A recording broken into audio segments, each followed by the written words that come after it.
Welcome, everyone, to Say Yes to the Experts. I'm Denise O'Malley, and I'm your host of this new show that we are launching at Elevate Wedding Officiant. And what I'm doing is I'm bringing in some of the experts that I know, like, and trust to meet our audience. And today I have chosen Hannah Davis, the owner of Evara Events, to join us. And Hannah, thank you very much for joining me today. Thanks for having me. I'm excited.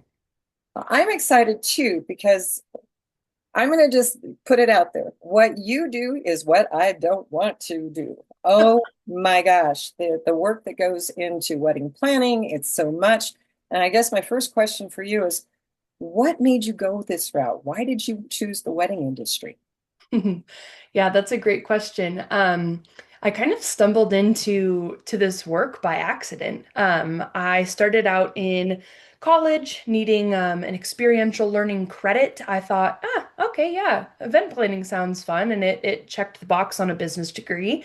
So I went in and worked with a planner on the Western Slope and changed my major the next week. I didn't know that organization, connecting with people, and extreme attention to detail had its own job title, and it was event planner. So that kind of brought me into the industry and weddings over any sort of other event planning, just because I love being able to be a part of folks' special day and earn that trust. To be a part of their, most intimate moments of their life is really important and a huge honor.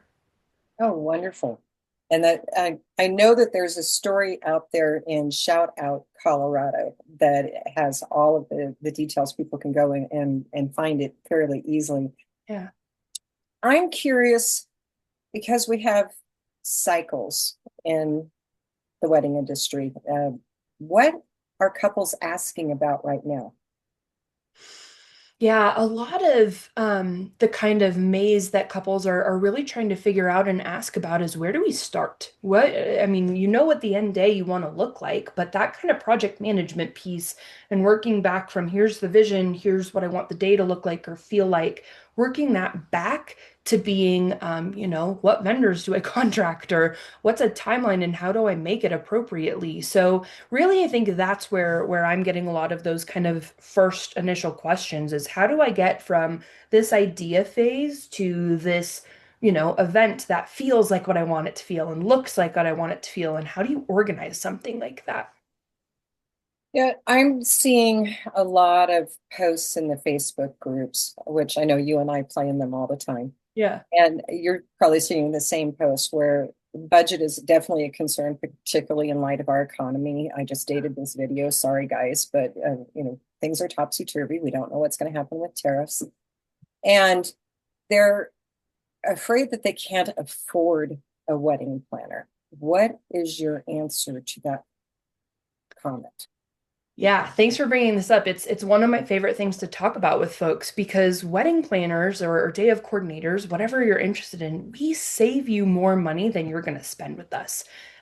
Because we have connections in the industry. We know these tips and tricks and different things to really be able to get you what you're looking for, but not pay, I call it like the Pinterest price. So you show me an image of this grand, extravagant wedding, and if you were to just go look that up, it can cost you a lot of zeros at the end of your number. So being able to hire a wedding planner is actually really a super strength in budgeting, because you're going to meet with someone that has preferred vendors that might be able to cut me a discount because you're an awesome client or you're at this destination they really want to be at. So take a chance on us. I know it's another line item, but we end up kind of reducing zeros on other line items, just by knowing the right people or being around the block enough. I tell folks most people aren't getting married enough times to get really good at planning their wedding. So having someone that's done it a trillion times comes with some awesome benefits. Yeah, I mean, let's face it. And I say this to couples all the time. They're thrown into a world that they have not been trained for. Yeah. They typically have a solid five-figure budget that they're working with, or a six-figure budget. And many of them jump at vendors too quickly and Mm-hmm. then find out that perhaps they're getting scammed, which unfortunately happens not just in our industry, but in every industry out there, but really taken advantage of. So what advice do you have in terms of slowing down? I mean, are there particular questions that you wish they were asking you? Yeah, I mean, I think vendor fit is one of the most important parts of planning your wedding, right? Because at the end of the day, many of the folks can deliver similar deliverables, right? I can deliver really organized weddings similar to many of my planner friends that I love and would totally recommend.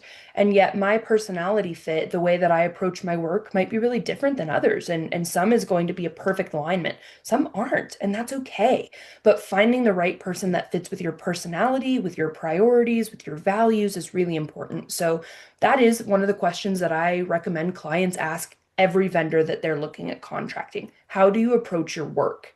And you might not know the answer you're looking for right at the bat. Again, you're thrown into this world you're not trained for, but you will know what feels good. You will know if they talk about the different things that are really important to you or speak into truths that you didn't even know were important to you.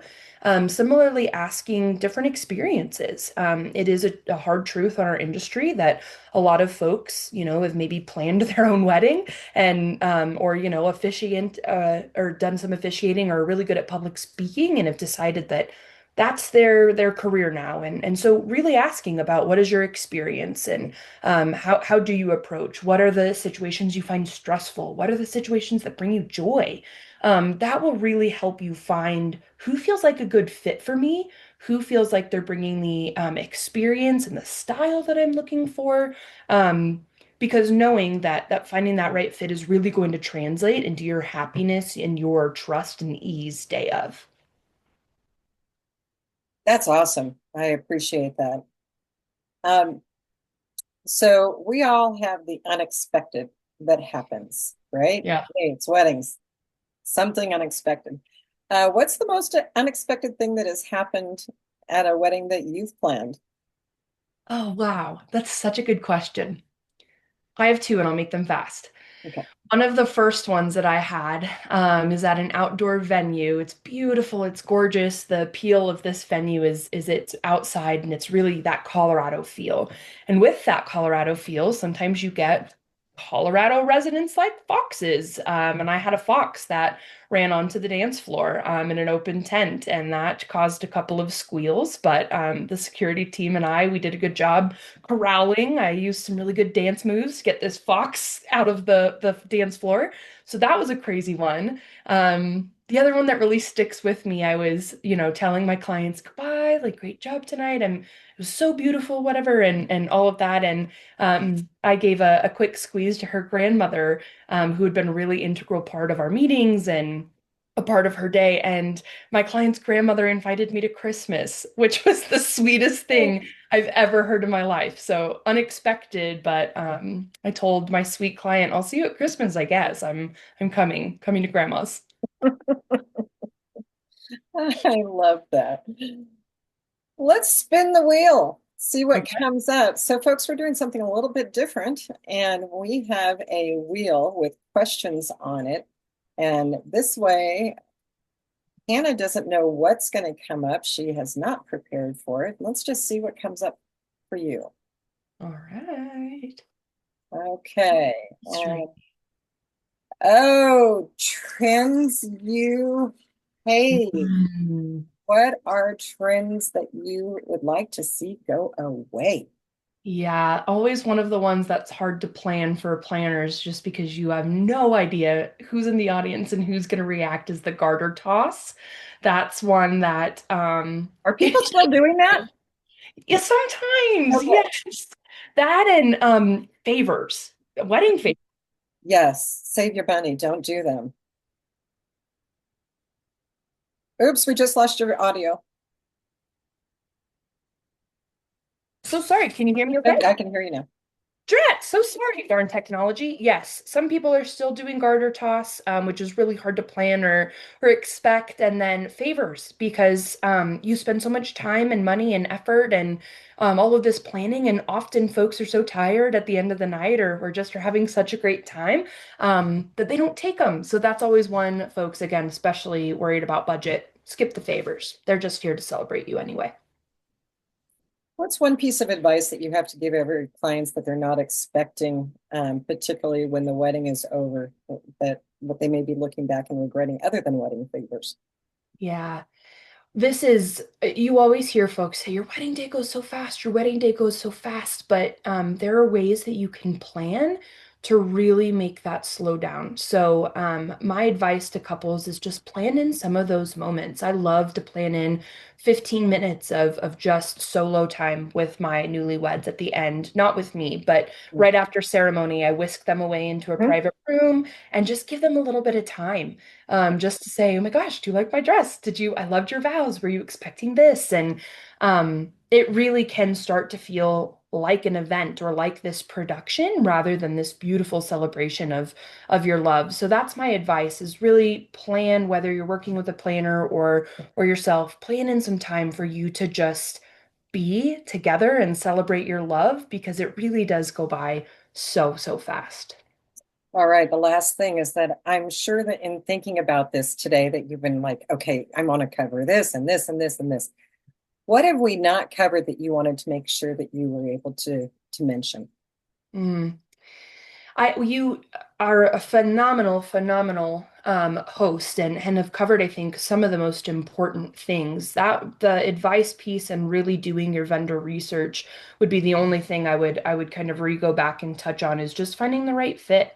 I always recommend, look beyond just what you're going to spend and have a convo call with them. I like to call it a vibe check. Like go and sit on the phone and talk to them. Do you feel comfortable? Do you feel like you're speaking to someone you could see being in the friend in the future? So that's my thought, and also just to remind couples that this is a really big process and it can feel intimidating and scary, but it doesn't have to feel stressful. So making times to celebrate little wins, maybe after you book a vendor or you decide on your color scheme or something, treat yourself to a little date night or some sort of way to celebrate the milestones along the way because it doesn't have to feel stressful. It can feel really fun. It should feel really fun. So find a vendor team that helps it feel fun, or plan along the way. Oh, Hannah, our time together has just gone by so fast. I know we could sit here and talk about things for much longer. Thank you for getting on and letting me interview you and learn more about your business. And for those of you who are watching, I hope that you have learned something here. I hope that you've taken away some great information. And you know what? Do not disconnect watching this video because as soon as I move away from the screen, you're going to have all of Hannah's contact information, and I encourage you to reach out to her. Then stay tuned because there's a screen with our information as well. We'd love to chat with you about your wedding as well. That being said, have a great day, everyone.